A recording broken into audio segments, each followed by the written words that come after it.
So I think she would have had a very shrewd notion of the sort of person that Grace was. So I think she would have been entertained to meet her.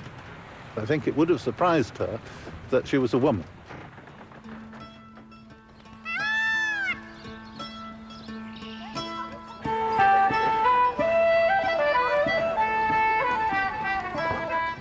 Grace sailed up the Thames to Greenwich, the Queen's opulent summer palace downstream from London.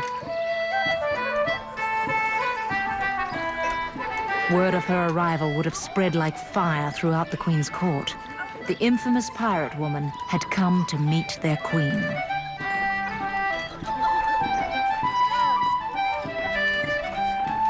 A court is really a cauldron of gossip. And something as unusual as Grace visiting, which didn't happen every day by any means, that would certainly have caused a great stir. To many she'd be an ogre, and all her foul deeds would have been magnified, and so a lot of people would almost treat her as sort of mass murderess or an extreme criminal. So I think the local people would have been very, very keen to get a glimpse of her, to see what this particular person would be like. As Grace arrived in the strange, gilded world of Greenwich, all the eyes of the Queen's court and all the hopes of the people of County Mayo were on her.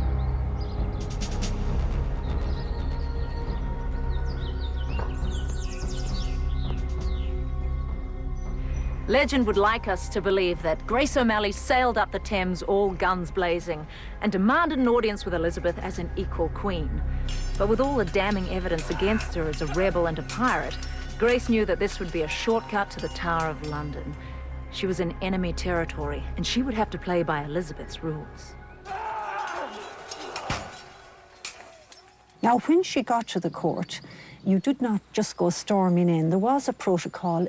So Grace sent in a petition, and in this petition, she asked the Queen basically for protection against Elizabeth's own military men, particularly Bingham. She tells her of the terrible time she has had under Bingham's rule. She tells her of all the misery that herself and her family have endured. And it's there she gives detailed account of the death of her eldest son, blaming, of course, Bingham. But few people in Greenwich would have bet on the Queen undermining her own man in Ireland. Grace's only chance was to convince Elizabeth to do just that, to call off her dogs and overrule Sir Richard Bingham.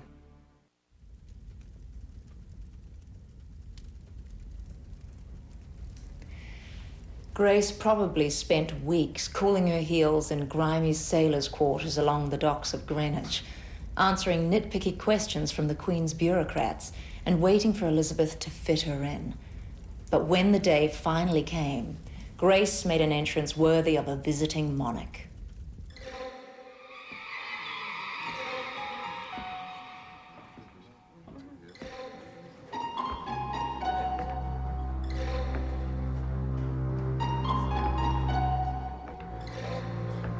From the accounts of the court secretary, when she came before Elizabeth, Grace had the audacity not to bow down as her subject, but to hold her head high, as though she were the Queen's equal.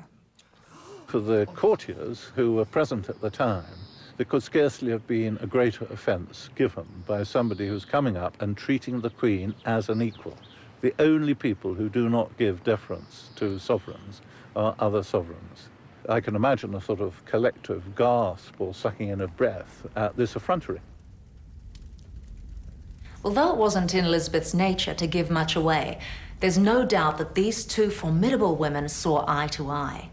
Retiring to sit by the fire, they chatted like two old ladies about their parallel lives and about having to overcome the jealousies of powerful and petty men.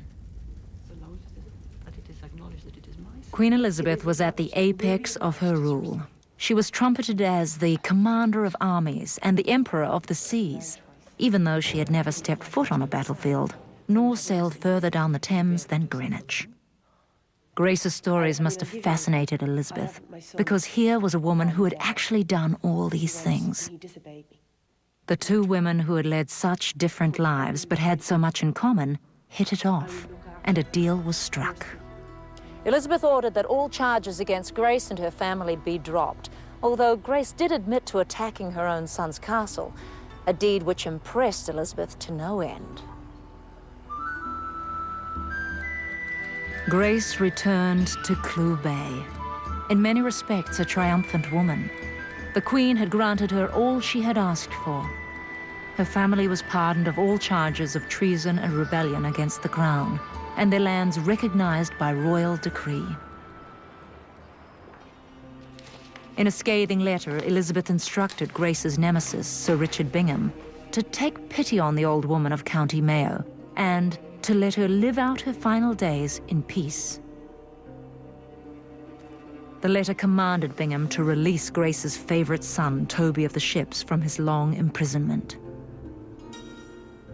In a final insult, Elizabeth eventually called Bingham back to England to answer Grace's charges of murder and abuse of office. Grace's arch-enemy, who had so successfully done the Queen's dirty work, ended his days a broken man. Grace O'Malley fought against the encroachment of the English way of life, the English culture, the English political system on her native Gaelic way of life for as long as she could. And like the shrewd politician that she was, she sought for a deal for herself and for her extended family. You might think that after all she'd been through, old Granny O'Malley would hang up her swords and call it a day. But you'd be wrong. An English captain came across her galley on its way back from a raid in Scotland. She was retaliating against a chieftain who had raided her lands in Mayo. She was 67 years old.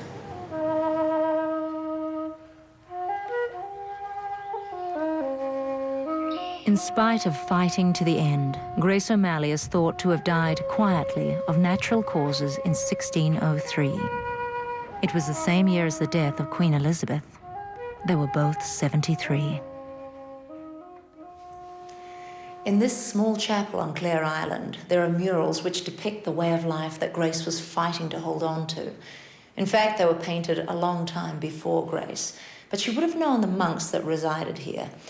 They were called the Wayward Monks because they lived and preached a way of life that was far removed from the strict doctrines of Rome. In the chapel is an unmarked tomb. It's the only one of its kind, and it must be of someone pretty important. It dates from Grace's time. No one can be sure, but the islanders say that this is indeed the final resting place of Grace O'Malley, their beloved Granuaile. For 400 years, her story has been celebrated in the words and songs of Irish folklore.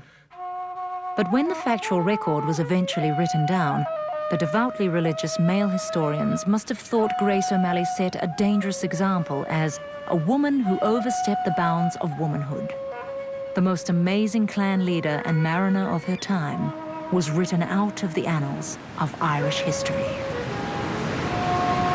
If Grace had wanted to seal her place in history, she would have died a hero's death, been killed on the battlefield or gone down with her ship at sea. But that simply isn't what Grace was about. She didn't fight for eternal glory, but simply as the only practical means of survival for her clan and her family in a world at war.